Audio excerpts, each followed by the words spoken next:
Un saludo cordial a ustedes.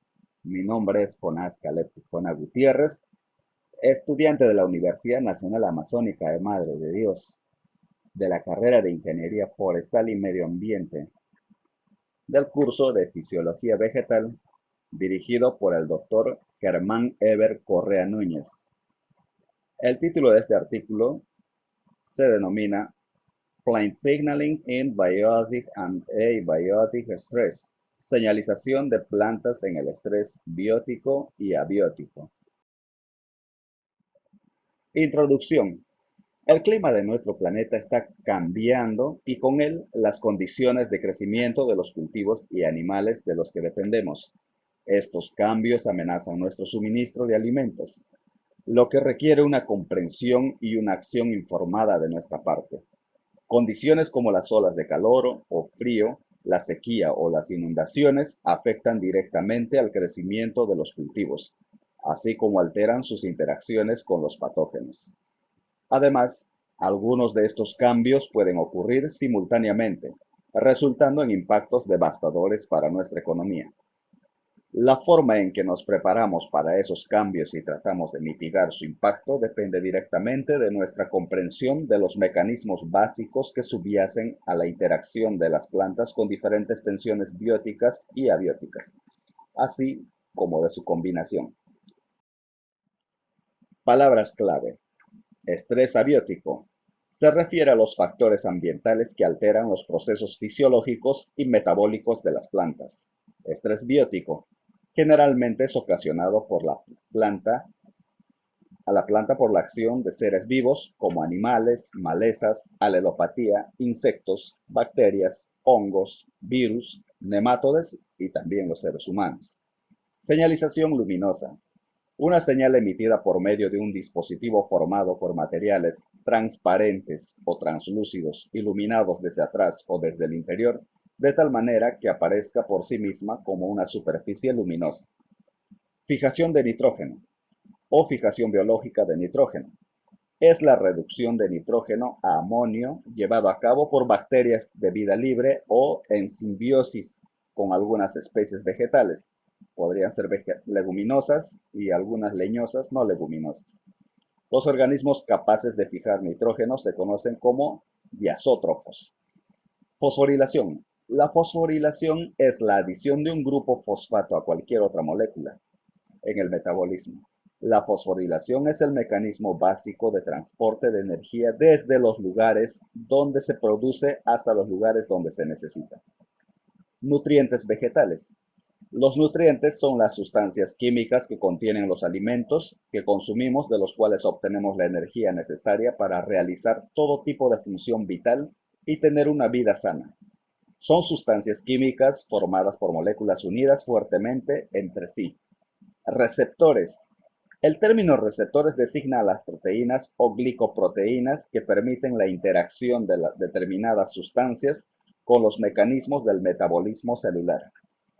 Transducción de señales. La transducción de señales ocurre cuando una molécula de señalización de fluido extracelular activa un receptor de superficie de la célula. A su vez, este receptor altera moléculas intracelulares creando una respuesta. Identificación, comprensión y manipulación de acontecimientos.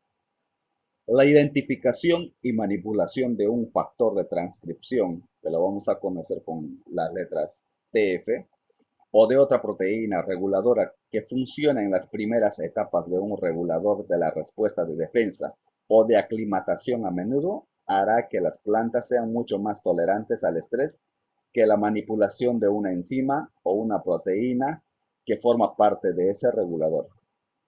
Evidentemente, esta estrategia requiere una reinvestigación básica para identificar estos reguladores clave y sus funciones correspondientes dentro de sus nodos reguladores.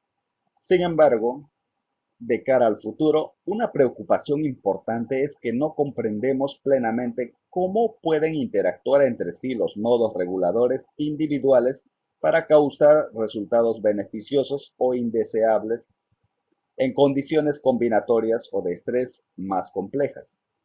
Por lo tanto, Para manipular las vías y redes y lograr los mejores resultados, necesitamos comprender cómo funciona cada vía y red y cómo interactúan entre sí. Respuesta a los estímulos bióticos y abióticos. Dentro de las plantas, numerosas vías y redes de transducción de señales interactúan en respuesta a un determinado estímulo biótico o abiótico. Estas respuestas están entrelazadas con interacciones de numerosas hormonas vegetales, calcio y diferentes especies reactivas de oxígeno, que las conocemos como ROS, así como de una plétora de receptores, sinasas, fosfatasas y otras proteínas, compuestos y pequeñas moléculas reguladoras.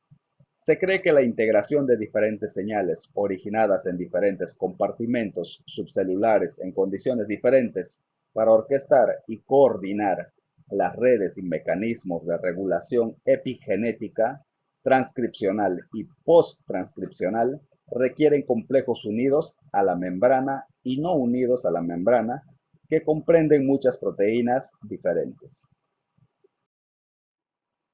Integración de las vías de transducción de señales en las plantas. Como vemos en el gráfico A, los múltiples factores que se propone que afecten a casi todas las vías de transducción de señales en las plantas. El resultado de casi todas las vías de señalización deben integrar muchos de estos factores, si no todos, para generar una respuesta pertinente al contexto que contribuya a la supervivencia, el crecimiento y la reproducción satisfactorias de la planta. En la figura B podemos observar lo que se propone la interacción en diferentes complejos de señalización que integran la entrada de múltiples factores, por ejemplo, las entradas A, B y C que vemos en el gráfico, en diferentes compartimentos subcelulares de la célula para orquestar la integración de señales múltiples y afectar a la expresión genética durante el desencadenamiento de cualquier vía de transducción de señales. Algunos de estos complejos pueden interactuar físicamente para formar supercomplejos que integran múltiples señales. Abreviaturas utilizadas: ER, que es retículo endoplasmático, las ROS, que conocemos como especies reactivas de oxígeno, TF como factor de transcripción. Discusiones. La etapa del desarrollo de la planta y su salud fisiológica general son factores siempre cambiantes que alterarán la forma en que una planta responde de manera eficiente a cualquier tipo de estrés. La respuesta al estrés de la sequía podría, por ejemplo, ser muy diferente según la etapa del desarrollo de la planta, su edad y estado fisiológico o el tejido o tejidos que estén examinando. Otra variable incluye la composición de los microbios del suelo y la proximidad de otras plantas dentro del ecosistema vegetal, lo que subraya la necesidad de la planta de una integración constante de señales. Conclusiones. Si aceptamos si aceptamos el número de variables que damos por sentado, nos damos cuenta de que como investigadores necesitamos cambiar la forma en que diseñamos los experimentos o, al menos, reconocer las limitaciones de nuestros enfoques. 2. La mayoría de los científicos son reduccionistas por entrenamiento, aprendiendo a controlar cuidadosamente condiciones específicas para obtener respuestas altamente reproducibles. Si bien este tipo de diseño ha sido importante para identificar los componentes de las vías individuales, la limitación obvia es que corremos el riesgo de construir modelos incompletos que asumen que una planta regula estos componentes de manera similar en todas las condiciones. 3.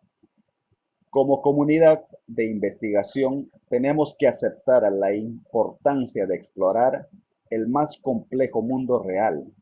Aceptando esta mentalidad abierta, podemos estar abiertos a la posibilidad de que la variabilidad o plasticidad en las respuestas de las plantas a las diferentes condiciones ambientales que pueda estar proporcionándonos información muy importante sobre las complejidades de la integración de señales. Todavía hay mucho que aprender sobre la señalización de las plantas, así que sigamos trabajando en ello. Este fue el cuarto punto. Muchas gracias.